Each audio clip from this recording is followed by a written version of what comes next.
PS2 fires games at you like a shotgun, big varied spreads of different worlds, characters, styles, and tones, all different genres all the time. Whether it's the big budget blockbusters or the skunkcore crust-likes, it's one of the rare consoles that can historically boast having a little something for literally everyone. We're not here for the Ratchets or the Clanks, though. Now, those are the quantities known enough I could actually expect them to have some kind of decompiled fan source port out by the end of the decade, which, believe me, I'm always hoping for. Now, we're here for something a little special, something you could say, perhaps, never released in English. I'll refrain from calling the stuff you don't know about this time. I'm pretty sure some of these have already passed around the online circuit by this point. But I think I've got a decent mix of stuff here, and I hope you'll agree with that by the end of me showing it to you. And if you don't, well, just give me a break.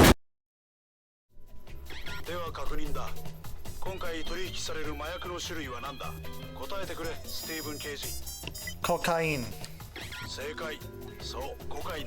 There are times where you hear a game concept so powerful, all you can feel is sheer awe and despair at the fact that this never got an English translation. In the case of Acquired's Deka Voice, this sensation falls apart as soon as the surface description of a moody, retro-futuristic noir detective thriller about solving a mysterious murder case with the aid of your police dog hits the voice-controlled part of the equation. Nonetheless, it's a game I was bold enough to dive into out of pure fascination. It's a gorgeous game, after all, steeped in dark gold lighting and adorned with red flower petals. It's an absolute visual treat, carried by art direction so strong it effectively hides much of the game's more budgetary and mechanical downfalls. The big band jazz soundtrack punctuating it all doesn't hurt either. Indeed, I was into Deka Voice long enough to consider making an entire video just about it. But things got rough in this case faster than you'd expect. In pretty disappointing ways at that. At first it was easy enough to shrug off, an awkward bit of game design here, a missed voice command there. Fusaro. Fusaro. Fusaro. This isn't the wrong command, to be clear. This is what you're supposed to say. I was saying the correct thing, it just didn't work for 5 minutes. Huh? Fusaro. What? What? The game lacks any real structural core. The adventure game exploration is only one of several different genres in what turns out to be a pretty kludgy multi-genre mix of a game, which also includes elements of third-person shooting, interrogation minigames, crime mon snap, and optional QTE dance battles. On a surface level, this all sounds, if not good, then at least funny enough to make for a good time, right? I mean, even the mishaps with the game's voice commands create enough unintentional comedy to give some laughs. What could be funnier than a minigame where you have to disarm a motion-activated bomb by just repeatedly telling a guy to chill out? Heiki. Heiki, heiki. Well, the laughs wear thin fast when you're actually playing it. It's not just an occasional error. Whenever Deka Voice's voice inputs start to get more complex, the entire game might as well fold in on itself. If I had to say what moment completely turned me against this game, it was when the game spelled out the solution to this puzzle for me. And I tried it, and it didn't work. Lion. So guess what? 2 minutes later? Shika. Herajika. Lion. Are you kidding me? I did get to see Ryan do this funny animation, though. This really displays the duality of this game. Those interrogation minigames are some of the worst for this. For a game mode based around putting the heat on someone else, the only one who can really feel it is you. They're confounding layered webs of vaguely defined verbs and nouns you have to know the exact right pronunciation of and the right order to say them in to make any headway. You can skip the first two, but somehow confronting this guy in a bathroom for nothing deeper than the name of an informant ends up being a Herculean task. Even in the aforementioned early skippable tutorials, I had a lot of trouble skipping one of those tutorials because you have to say a specific phrase to do it, and the game couldn't register me saying that phrase properly. In fact, not only did it not register me saying it properly, it kept registering it as me trying to ask various different questions. 困った時だけいつものように呼んでくれ。これで満足か？はい。合言葉は助けてマービンさんだ。助けてマービンさん。助けてマービンさん。Oh no, it's not working. 助けてマービンさん。チェレスタ、突然のことで混乱していて、まだよく思い出せません。助けてマービンさん。セントラルストリートのと言っても B 地区との間あたりにあるアパートです。I suspected it was a me problem. You know, I'm not a native speaker. Maybe my pronunciation's just off. But no, I looked up video from a native speaker because I couldn't figure out what to say in one of the mini games, and he had the same problems I did. He had worse problems. He couldn't get past one of the mini games that I did. The game wouldn't accept the pronunciation of a native speaker. It accepted mine, but not his. What the fuck is this? The game's combat is one of its strangest aspects. It's easy enough to break, but never particularly fun. And that sort of sets the tone for how playing Deka Voice feels. You can see the idea to every individual aspect of it, but nothing ever coalesces. What ultimately made me give up on making a video just about this game alone is the story. It's just not all that exciting. There are moderately funny moments, but most of the game's gold is in the way it presents itself, not in its actual characters or storytelling, which are both relatively stock and hard to find much to say about. It's neither an Ace Attorney or a Jinguji Saburo, but it's also not really a space-time detective DD Dracula detective. There's no giant blimp railguns here. Interactivity is its primary selling point, and that sadly stops being much of an appeal when that interactivity is less of a novelty and more of a timed bomb collar-shaped headache. Once I got here, I was totally done. I did not have the patience left for Deka Voice. Deka Voice falls too hard on a side of the scale that makes it hard for me to recommend it to anyone, even if you do have the ability to check it out. Kind of a shame, because there's a lot of genuine artistry here. It just needs a better game.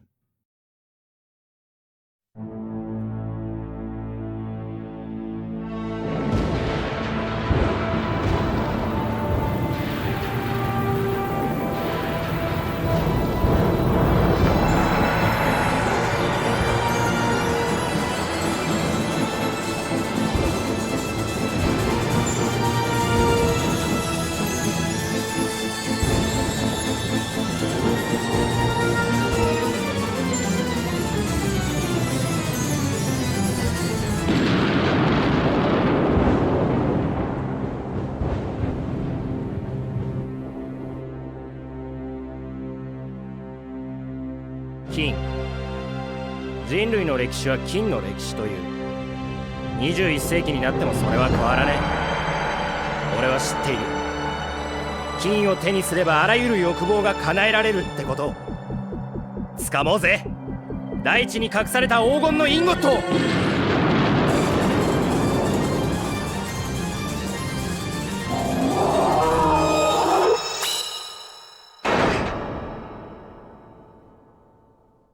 When I say gold-digging expedition simulator, you probably don't imagine something that looks quite like this.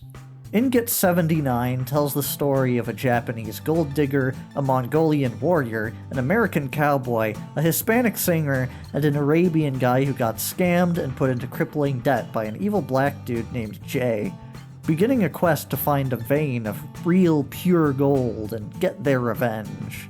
The game's crazy premise and over-the-top sense of aesthetics comes courtesy of the GOAT.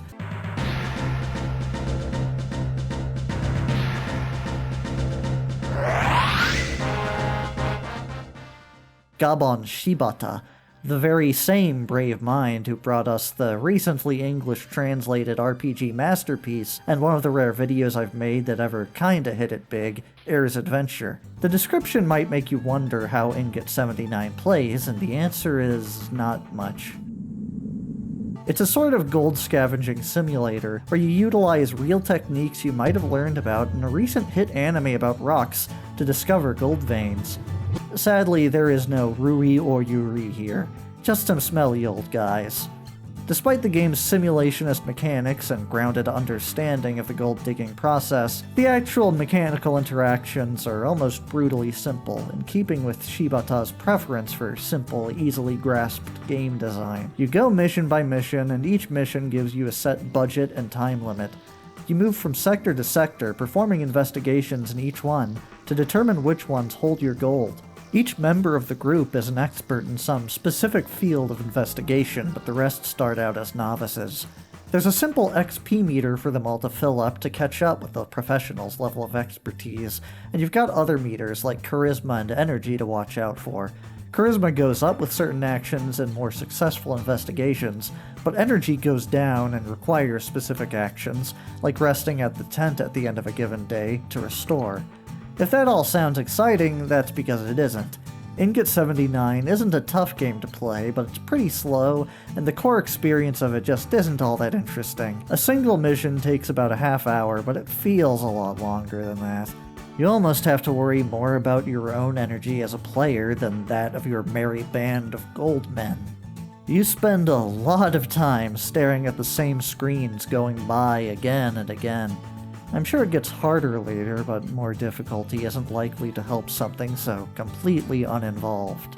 There's a few things saving it from being a total snooze fest, though. Once again, in keeping with its creator's predilections, the game has a particularly unique way of carrying itself.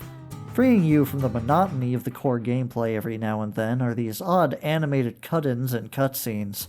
Some of these really have to be seen to be believed. They lend the game a kind of visual energy that immediately awakens you from the stupor the routine of the gameplay puts you under.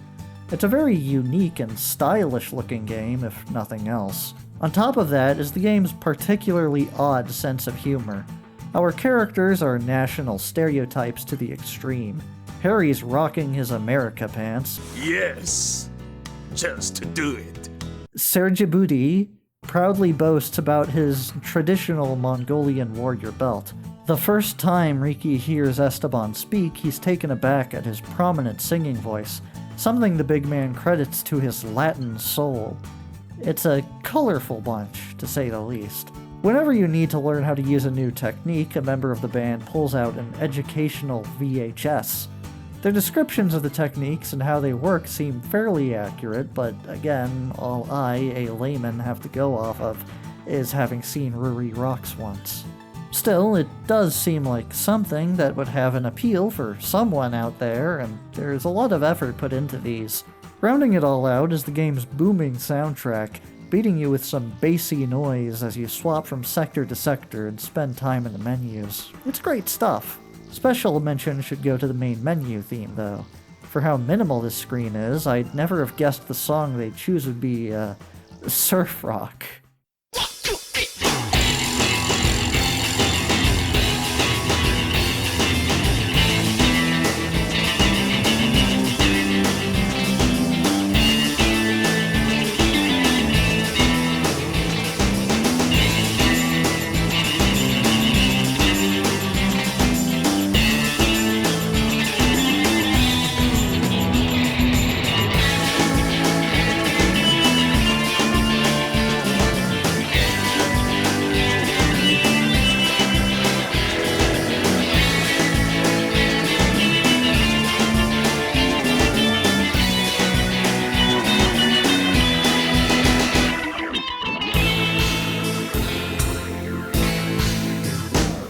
While it would be easy to make some sort of cheap backhanded joke about the boring failure screen, I can't be that harsh to Ingot 79. It's a more successful application of its creator's special interests and peculiarities than his more infamous Sega Saturn work. I can't say playing it feels like I found a gold centipede in the rough, but I also can't say I've ever seen a game use a giant flying gold centipede descending from the heavens as visual metaphor before. Ingot 79 might be a bit flawed, but I have to give it that it's far from trash. This could very well be a very specific kind of retro gamer's treasure.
I have only the most cursory understanding of enka music.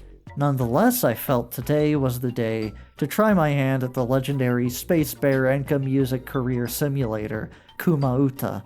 It's not exactly Idolmaster. From the extremely short-lived creators of the PS1's Digga Dig Puka, Kuma Uta tells the legend of a random space bear who stumbles upon a book about enka music and, reading it to try and gain an understanding of human culture and speech, discovers, burning in his heart, a fiery passion for one of the most untranslatable forms of music ever created. You do not play as our favorite bear. Instead, we take up the role as his mentor, an in-universe former enka master. Our duty is to oversee this bear in his career, to help him break into showbiz, learn the ins and outs of writing, composing, and performing his music, and raise him into a star so he can defeat his rival, an enka-singing space tiger. Depending on who you are, this sounds more or less exciting than Ingot 79. There's definitely a charm to it. Most of the gameplay is spent on one starkly, flatly lit dark screen with the Kuma Uta himself staring directly at you.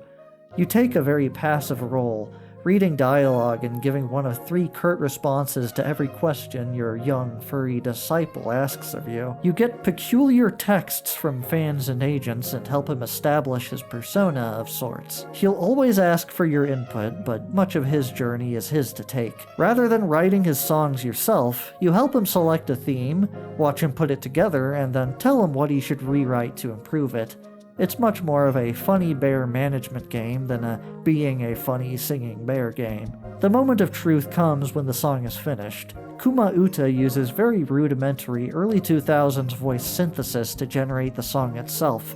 The technology behind this worked much better for Japanese speech than English, but you can be sure the game does its best to get an element of comedy out of the obviously robotic and odd sound of it all. We're not quite working with Vocaloid here. After that, it's just a matter of Kuma going on tour and checking the music rankings. Now and then, he'll also learn new topics and themes to build his songs around.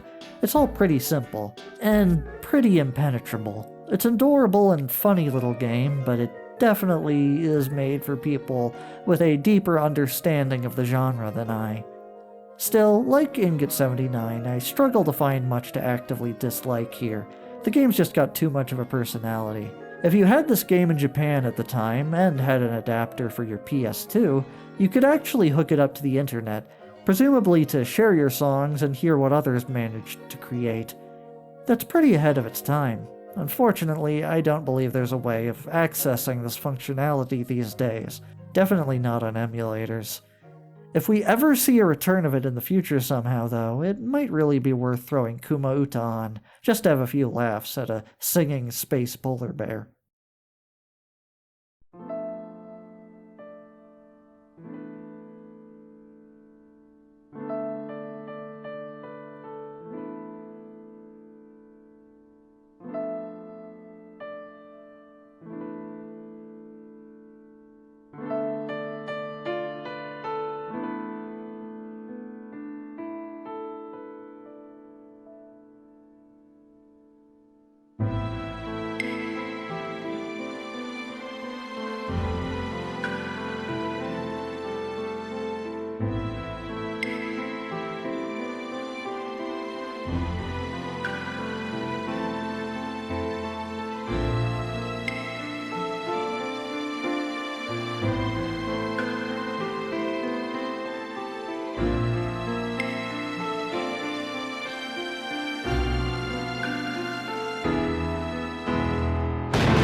For all the eclectic publishers on PS2, not all of them made it over to the West, and not many words describe Global A as well as eclectic.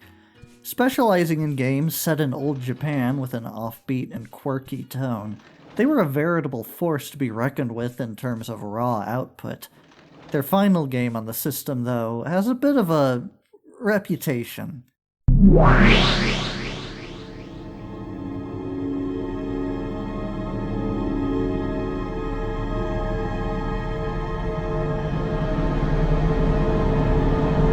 It lands in the classic real-time open-ended mystery-adventure game subgenre, alongside classics like Mazurna Falls and The Last Express. Sort of. I'll be upfront, this game's reputation is not good. Oookuki is legendarily bad. I know I don't talk about Kusoge much on here despite the channel name, so consider this a bone I'm throwing. It centers on a young woman named Tokiko, who enters the ranks within the Oku, the women's quarters of the Edo castle, in order to get close to the shogun to enact personal vengeance. In order to get a chance at her audience, however, she must rise up the ranks, starting from the bottom level of Osue. The game wastes no time in introducing its compelling mechanical core. Forced to do menial work, Tokiko has to intensely shuffle down hallways at high speeds, relaying orders between other women. Over and over again. It's all walking. Walking is all you do. Now, I'm not strictly opposed to this, but the Oku isn't a very exciting location. You start off confined to just one corner of it, and all you get for scenery is other women walking by to talk with. They all have unique dialogue, and that dialogue does shift with the time of day, but there are no visual landmarks or things to interact with. Just talking. A whole lot of talking. You're not getting anywhere until you finish your story events. That hallway's monitored by a woman in orange, and she's not letting anyone past her eagle-eyed gaze. She even has the power to slow down your shuffling. The Oku's barrier women were truly some of its most fearsome figures. The first conflict of the game arises at the end of Tokiko's first day of work, when she draws the ire of the Oku's infamous Omega bitch, Chizuru. I think that's how you pronounce her name anyway. They don't really give you a specific phonetic reading for any of these, which really is not helpful for me. Across the next day, in her attempt to prove that that another servant girl, Yai, didn't intentionally waste time in returning her needle in order to save both of their lives from Chizuru's scheming, Tokiko borrows paper and a writing brush from a fellow victim of Chizuru's nefarious plots, and goes around collecting stories of her treachery to build a legal case against her. This is a sort of fun beat until you run up against the fact that Oookuki seriously hates telling you anything and everyone looks the same, so you have no way of knowing how close you are to the end of this until the game just tells you. You can't skirt by with just most of the stories, apparently. Tokiko will just keep searching until she's satisfied. Do I really need any more than this? I even got it in writing that Chizuru personally told me she knows I've committed no crime, but just wants to assert her power over me. Girl straight up busted into a villainous cackle over it. I like that when you do this, Tokiko is like, haha, she does not realize that her words of confession will now become my weapon against her. Doubling up on all these problems with a lack of clarity, Oookuki's tiny little world is bafflingly difficult to navigate. You have a map, but the map doesn't show your location. That might be fine if there were decent landmarks, but every single hallway, wall, and door in the Oku looks identical. How am I supposed to know which row of identical-looking doors I'm standing in front of? How am I supposed to keep track of where I'm going at all when the camera constantly swings to face the opposite direction of where I want to go? You have bizarrely little control over this too. Despite releasing in 2008 on the PS2, in a game with full 3D environments, Oookuki makes the bold choice of only using one analog stick and 2 buttons. You can flip the camera to look the other way by pressing in L3, but this is unbelievably finicky. You have to be standing perfectly still in just the right spot. If you try pressing it when inside any of the corner turns, it just won't work. Now I know why games usually have a sound effect and a symbol to tell you why things like this aren't working in particular moments. Did I mention that the desk in your room that acts as your nightly save menu has no collision model mid-gameplay? They're cheaping out on the Oku so hard these days, they can't even get their women real desks. Just spectral facsimiles. Was this made with the same material as that cow from Reveal Fantasia? When you finally gather all of your evidence, which I had to finish doing by investigating every room in the Osue section to find this one singular woman who never appeared anywhere in the halls and never had anyone mention she was there, by the way, which also took forever because this game has incredibly long load screens, like just bafflingly long. The game thrusts you into an intense Ace Attorney-style courtroom minigame where you must successfully counter all accusations against you and present evidence to support your innocence. The spectacle of it all is a little funny, but the actual trial itself just ends with making you select the remaining pieces of evidence of Chizuru sucking ass one by one, repeating the same dialogue over and over again.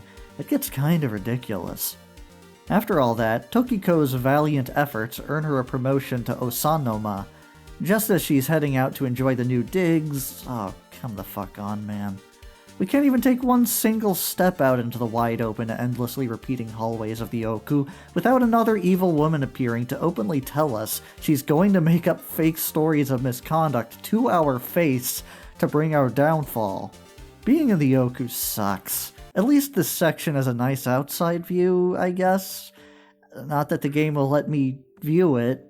And the barrier women are more prominent here than ever. I can't even revisit the previous section. The power of their glares compels me to stay in my extremely bland, mind-numbing hallway. Oku isn't a hard game to get through, but after spending way too long searching for the character they wanted me to talk with to enter the next investigation section proper, I just gave up. There are mildly funny things about Oookuki, but it's not a game to play alone. Like Deka Voice, it simply doesn't function well enough to be all that compelling a time without more of an audience to laugh at it. This is the kind of game you gather a group of friends together for fun to do the stupidest punishment stream you've ever seen. It's not a low-effort game, there are some clear ideas and effort here and there, but it simply isn't very interesting to play. Its world is too static and its characters and storyline too basic and lifeless to leave that strong of an impression. There's a cheese here, a very aesthete and refined sort of vintage cheese, but one that's also fallen a bit stale and moldy. It's easy to appreciate what could have been done with this game's concept, but whoever was in charge of it just didn't really know what they were doing.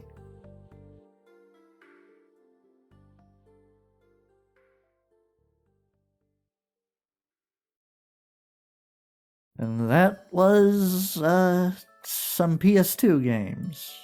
Yeah. I do have more substantial ideas for future videos, but I wanted to take it a bit easier this month. Don't worry, I don't plan on working too hard in the future either. But I will hopefully be playing games I actually have a will to finish rather than showing you bits of ones I don't.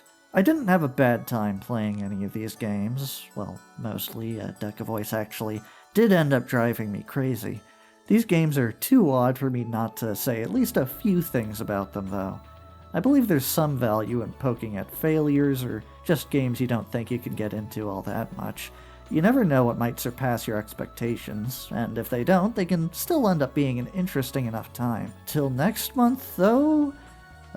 Usually when I do this I try to work in a joke about the game I'm playing, but it's hard to do that for a game where the core gimmick is communicating in pictograph. Look forward to that, hopefully.